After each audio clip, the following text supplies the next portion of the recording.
Okay, welcome back to another episode of Active Everyday Learning. Today we're going to review isometric exercises, talk through them, show you a few examples, give you a few tips and tricks along the way. So an isometric exercise is going to refer to an exercise where we contract and hold a muscle tension or multiple muscles in tension at the same time for a period of time. And a classic example of that would be a plank. We'd get down on the floor on our hands or our elbows, we'd support the body in a nice straight line, and we would brace our core. Well, we'd also be bracing our legs, and we'd be bracing all the muscles in our shoulders. And during the movement, during the exercise, we don't actually move. We stay nice and still, and that would be an isometric exercise. The muscle length does not concentrically change, it doesn't shorten, and it doesn't eccentrically lengthen. It doesn't lengthen out as it holds tension. It just stays constant. We can do isometric exercises with any exercise, and we can change angles as we go through. So let's show you a few examples and talk about why we might do that. So if I just use, for instance, like a bottom-loaded squat variation, I'm gonna go ahead and pick that weight and stand all the way up.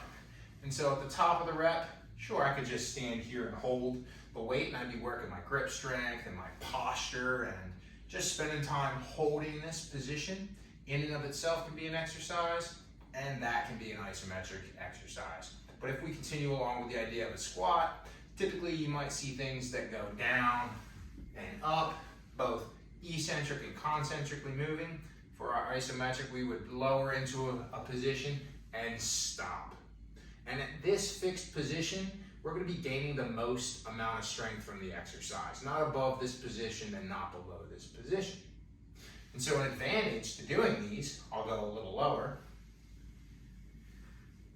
is that exact point. We can isolate, a certain range of motion at a joint and the muscle lengths associated with that range of motion at a joint. We can gain a lot of strength at that position.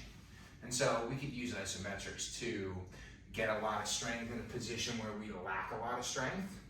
We could use isometrics to reintroduce certain amounts of load or challenge at different positions for exercises. Here's another example. If I did like a split squat, I may have a goal typically to get that knee all the way to the floor, all right?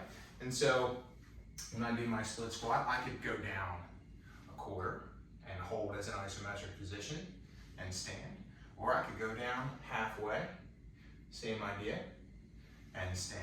Or I could take it down and just barely touch the floor with the knee and hold the position here. And stand. And that gave me a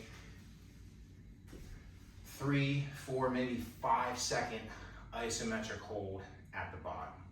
And we could take any of those amounts of time, and very similar to a plank, we can make the set 10, 20, 30 seconds. And it applies to any of our other exercises. We could press and hold at the top, or we could press halfway. We could use this with push-ups. A secondary reason, not just that we can gain some strength at a position where we may not be as strong and we need to develop, you can spend a lot of time in the position. You're getting more time and feedback from your body. And so, for instance, on like a shoulder press, if I just go up and down, that rep took just a moment. I didn't get a lot of feedback from the muscles that were working. If I go up and I hold, now all of these muscles have to support that load for longer. And that time spent allows these to give me feedback. I can really start to sense them and feel them.